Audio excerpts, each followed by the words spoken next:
Hi folks, and welcome to my channel. I'm Stace, and as promised back in January, I have a review for you. A review of my thoughts on the Legend Planner after using it for about half a year. I wanted to try a goal-oriented planner this year as I don't have time to do my own bullet journal spreads, and this is the planner that I chose. So let's go into the pros, the cons, and my overall thoughts, and stay until the end if you want to find out if I'll be using the same brand of planner again next year.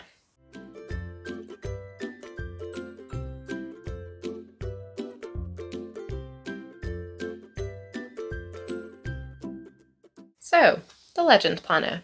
This planner is actually decent quality. It's pretty solid. The pages are a good thickness, and the idea of it is one that I quite like. I've used various types of pens in it, and it doesn't really seem to bleed through for markers, metallic gels, or normal gel pens, although my Tri Plus fine liners did show through very slightly on the monthly review spreads when colouring in the little area of life wheel.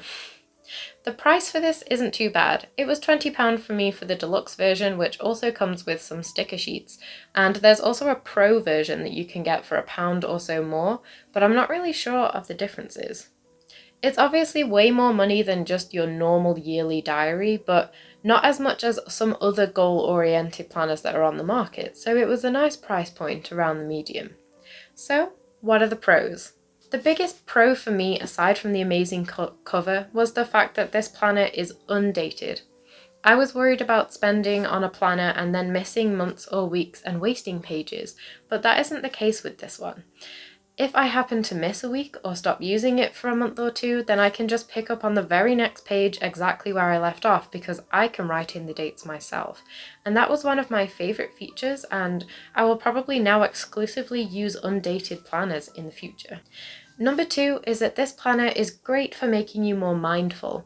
The activities at the front of the planner encourage serious thought about what you're aiming for in life and helps you turn those aims into solid goals. Though it definitely starts with the big questions, I also found the action of sitting down to review each week and plan for the next week to be quite refreshing and productive, as well as motivating.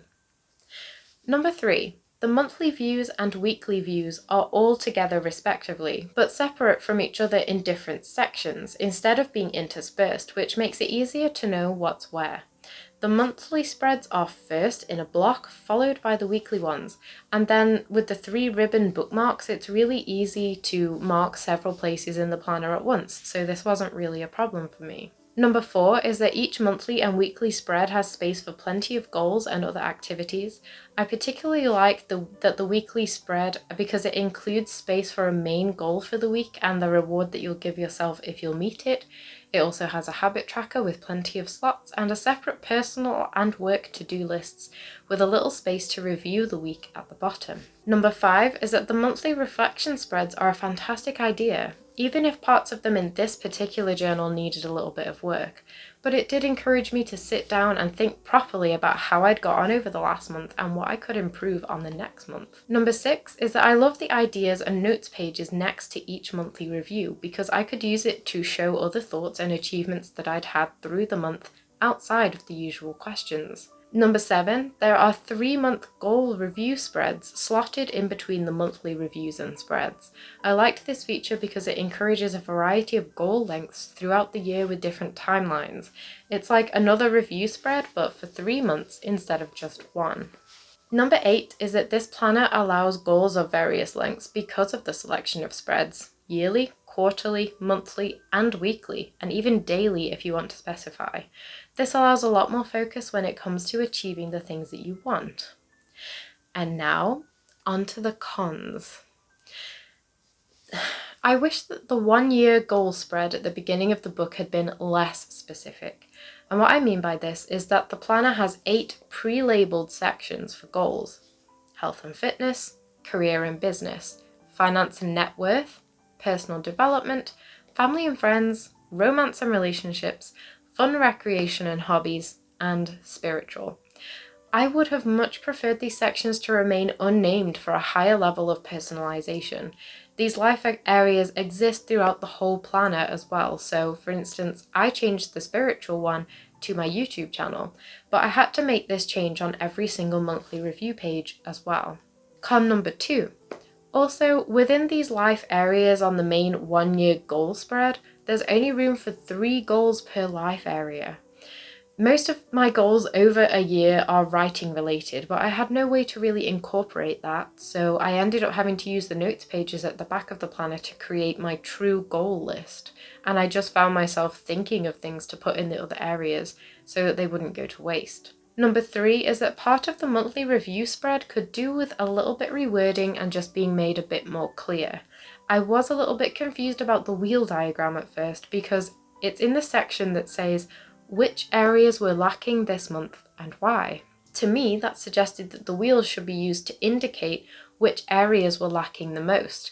So I took the rings, which are numbered 1 to 10 from the middle to the outside, I took this as colour in to show how much areas lacked on a scale from 1 to 10, but it's actually meant to show which areas did well, and then the space next to it is meant to explain the areas that were lacking. So this is kind of the opposite of what the wording suggested. Number 4, I really don't like that the week starts on a Sunday in the monthly views, but on a Monday in the weekly ones. This is a total personal preference, but I always prefer my week to start on a Monday in every view. And if it had said in the description that it was a Sunday start, I probably would have potentially looked for another planner because it's confusing to have the weeks begin on a Monday, but the month view begin on a Sunday. Number 5. Doing the exact same questions every month for the monthly review did get quite repetitive, and I think it would have been nice to keep the usual questions, but also maybe change it up a little bit, or add 1 or 2 other questions that could have just made it a little more interesting. So, overall there were more pros than cons for me, however some of the cons were quite important things for me personally. Will I use this planner brand again next year? I've thought about this a lot, and I do love the concept of the Legend Planner, but I think I'd like to try out a few others over the coming years rather than buying another one of these. I'd really love to try out the Passion Planner for next year because it utilises time blocking, which really interests me, and also the Clever Fox Planner because that was a close second to this one originally.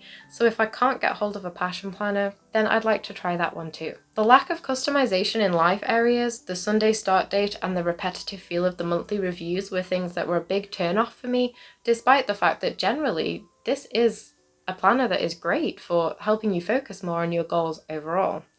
I've had good experience using it, but for something I use every single week, I'd like to look for something that suits me just a little bit better, and that's going to give me the space to personalize my goals more. I definitely recommend giving the Legend Planner a try though if you wouldn't be affected by the cons that I mentioned. Using one has certainly made me want to start using a planner every year to help me plan my weeks and months, and to have, a way to view my goals for the week, month, quarter, and year as a whole, and to see how far I've come. So I'm really glad I gave it a try. I think this is a fantastic alternative to my attempts to bullet journal because I always wanted to make lovely spreads, but realistically I don't have time to lay them out and draw them every single month.